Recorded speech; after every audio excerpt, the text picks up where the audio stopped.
Welcome to all of you in this class. प्यारे बच्चों, इस वीडियो में हम आपके लिए लेकर आए हैं प्रश्नावली 4.2।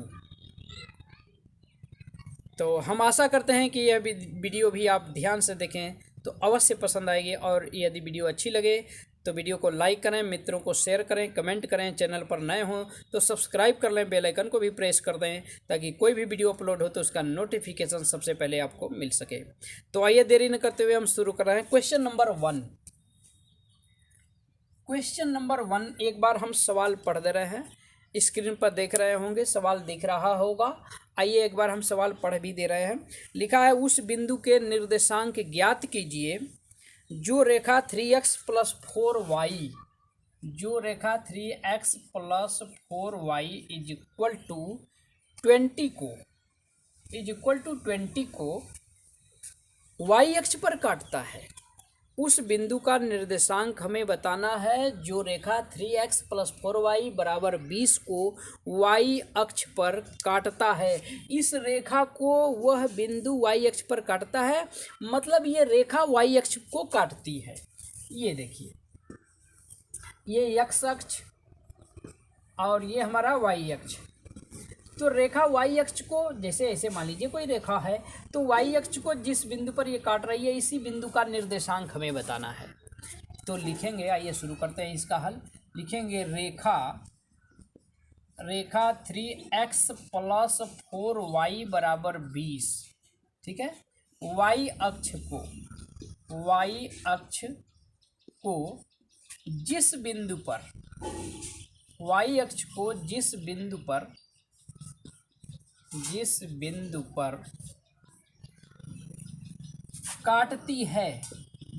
पर काटती है या प्रतिच्छेद करती है, उस बिंदु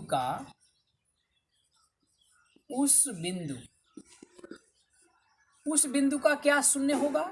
तो उस बिंदु की जो कोटि होगी वो तो कुछ न कुछ होगी, लेकिन उस बिंदु का जो भुज होगा वो शून्य होगा। उस बिंदु का भुज शून्य होगा। भुज शून्य होने का मतलब x निर्देशांक 0 होगा, अर्थात x बराबर 0। अर्थात x बराबर क्या होगा? x बराबर 0 होगा। उस बिंदु के लिए x निर्देशांक 0 होगा। y अक्ष पर स्थित प्रत्येक बिंदुओं का भुज 0 होता है। x अक्ष पर स्थित प्रत्येक बिंदुओं की कोटि 0 होती है। तो रेखा y अक्ष को जिस बिंदु पर काट रही है उस बिंदु का भुज 0 हो गया, अर्थात x बराबर 0 हो गया। अब x बराबर 0 इस समीकरण में रख देंगे। अब लिखेंगे समीकरण 3x + 4y = 20 में x बराबर 0 रखने पर, x बराबर 0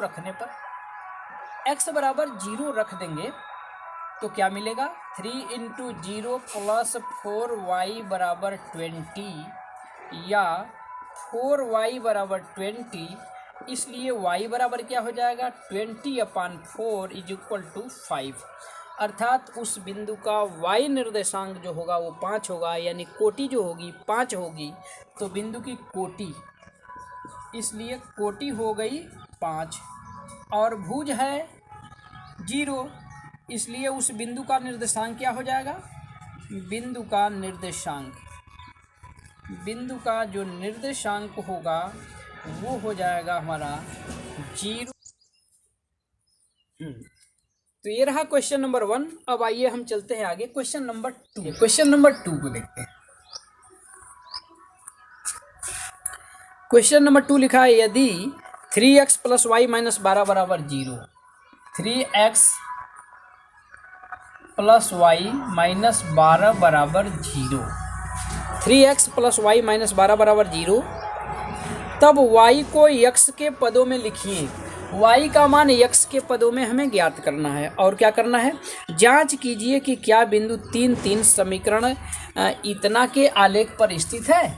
और ये भी हमें बताना है, जांच करना है कि बिंदु 3 इस समीकरण के आलेख पर स्थित है या नहीं, जांच करना है।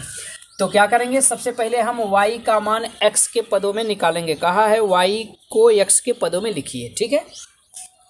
तो आइए पहले हम इस समीकरण से y का मान x के पदों में ज्ञात करते हैं। y का मान x के पदों में ज्ञात करना है तो y को हम इधर रहने देंगे और बाकी सबको पक्षांतर कर देंगे। इधर कर देंगे तो 12 इधर जाएगा प्लस हो जाएगा और 3x इधर जाएगा तो माइनस हो जाएगा। अर्थात y बराबर मिल गया हमें 12 माइनस 3x। एक आंसर तो हमारा आ गया, ठीक है। y बराबर 12 माइनस 3x, y का मान x के पदों में आ गया। अब हमें ये जांच करना है कि क्या बिंदु 3 समीकरण 3x प्लस वाई माइनस 12 बराबर 0 के आलेख पर स्थित है। तो बच्चों हम बता दें कि कोई भी बिंदु किसी भी समीकरण के आलेख पर स्थित कब होता है, जब उस बिंदु का निर्देशांक समीकरण को संतुष्ट करता है। तो जब ये बिंदु इस समीकरण को संतुष्ट करेगा, यानी इस बिंदु के निर्देशांक से, इस बिंदु से समीकरण हमारा संतुष्ट हो जाएगा, तो यह बिंदु इस समीकरण के आलेख पर स्थित होगा। संतुष्ट, अब कैसे जांच करेंगे कि संतुष्ट हो रहा है कि नहीं हो रहा है, तो इसके लिए हम क्या करेंगे, समीकरण के बाएं पक्ष में x बराबर 3 और y बराबर 3 रख करके बाएं पक्ष का मान निकालेंगे। अगर बाएं पक्ष का मान दाहिने पक्ष के बराबर आ जाता है तो कहेंगे कि समीकरण संतुष्ट हो गया। तो लिखेंगे समीकरण 3x प्लस वाई माइनस 12 बराबर 0 के बाएं पक्ष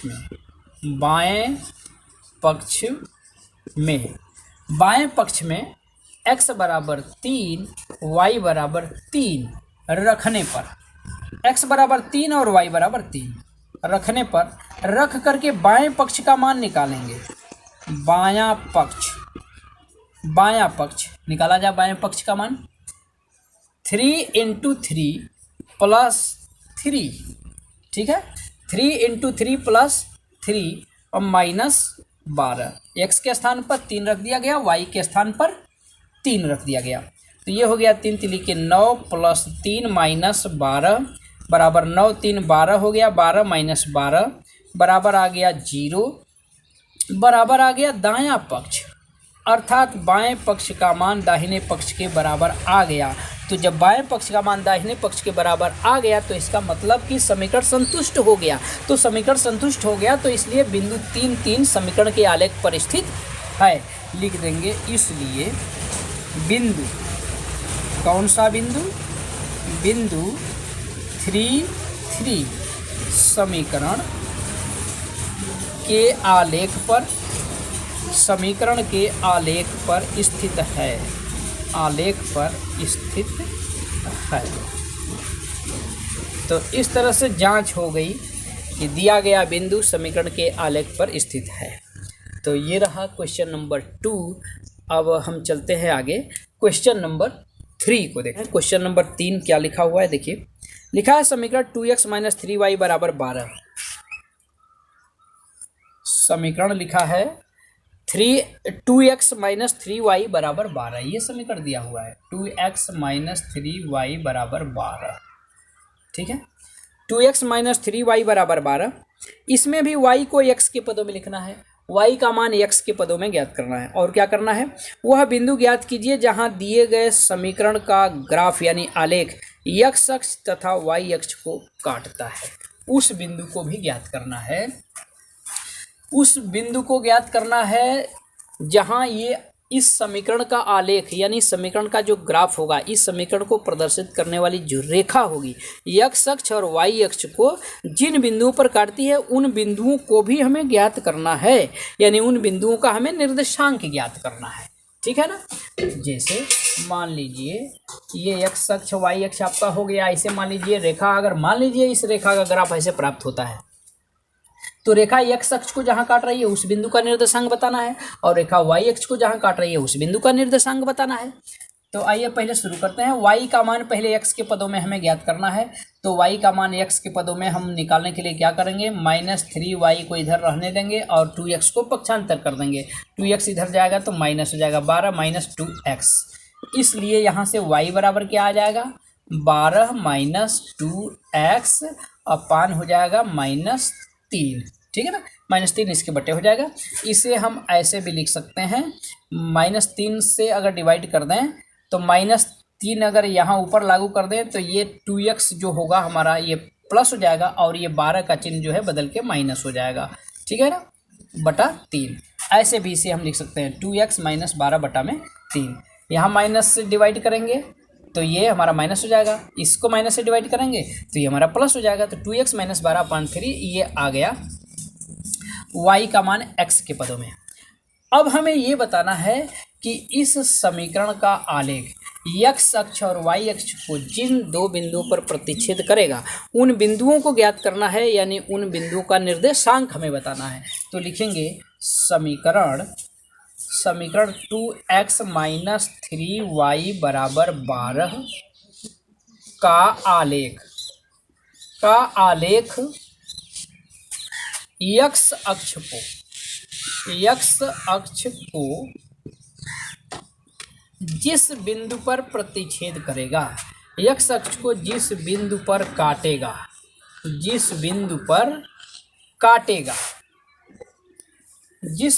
काटेगा, अब बताइए x अक्ष को जिस बिंदु पर काटेगा तो वो बिंदु x अक्ष पर ही तो होगा। तो हम जानते हैं x अक्ष पर स्थित बिंदुओं की कोटि जो होती है वो शून्य होती है। तो काटेगा तो उस बिंदु के लिए, जिस बिंदु पर काटेगा उस बिंदु के लिए या उस बिंदु का क्या शून्य होगा, उस बिंदु की कोटि शून्य होगी। तो उस बिंदु की कोटि क्या होगी, शून्य होगी। कोटि शून्य होने का मतलब y निर्देशांक उसका 0 होगा, अर्थात y बराबर 0 होगा, अर्थात y बराबर 0 होगा। तो x अक्ष पर स्थित उस बिंदु की कोटि शून्य होगी, y निर्देशांक 0 होगा। y निर्देशांक 0 होगा तो भुज उसका कितना होगा, यानी x निर्देशांक कितना होगा। x निर्देशांक निकालने के लिए समीकरण में y बराबर 0 रख देंगे।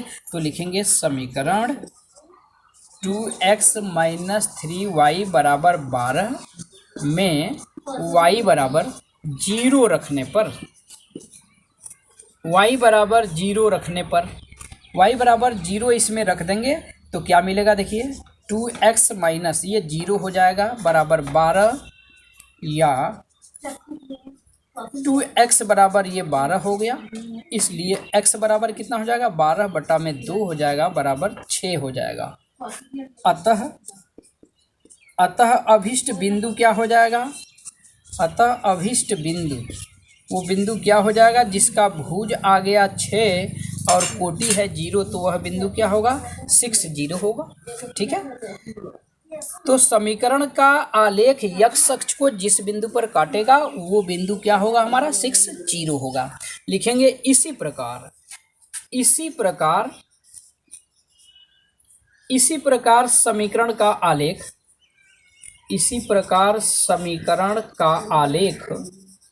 y अक्ष को जिस बिंदु पर प्रतिच्छेद करेगा, y अक्ष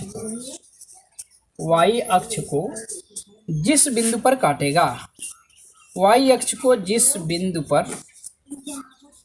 बिंदु पर काटेगा उस बिंदु का भुज शून्य होगा, उस बिंदु का भुज 0 होगा, उस बिंदु का भुज शून्य होगा। भुज शून्य होगा का मतलब x निर्देशांक उसका 0 होगा, अर्थात x बराबर 0 हो जाएगा, अर्थात x बराबर 0। तब अब समीकरण में x के स्थान पर 0 रख देंगे, तब y का मान कितना हो जाएगा। अब समीकरण में x बराबर हमें 0 रख देना है, 2x है तो 2 गुणे 0 माइनस 3y बराबर 12, यहाँ से माइनस 3y बराबर 12 मिलेगा, इसलिए y बराबर 12 बटा में -3 हो जाएगा, 12 बटे -3 बराबर आ जाएगा -4, ठीक है ना। अतः अब वो बिंदु क्या हो जाएगा जो y अक्ष पर स्थित है, अतः बिंदु हो जाएगा हमारा, ये बिंदु हो जाएगा भुज इसका 0 और कोटि -4, अर्थात वो बिंदु होगा 0 -4। तो यही अभिष्ट दोनों बिंदु होंगे। x अक्ष पर जो बिंदु होगा वो 60 होगा और y अक्ष पर जो बिंदु होगा वो 0 -4 होगा। यही अभिष्ट बिंदु होंगे जिन दो बिंदुओं पर दिए गए समीकरण का आलेख x अक्ष और y अक्ष को प्रतिच्छेद करेगा। तो ये रहा क्वेश्चन नंबर 3। तो बच्चों आज की वीडियो बस यहीं तक। अगली वीडियो में फिर हमारी आपकी मुलाकात होगी इसी प्रश्नावली के क्वेश्चन नंबर 4 के साथ। तब तक के लिए thank you very much for watching this video.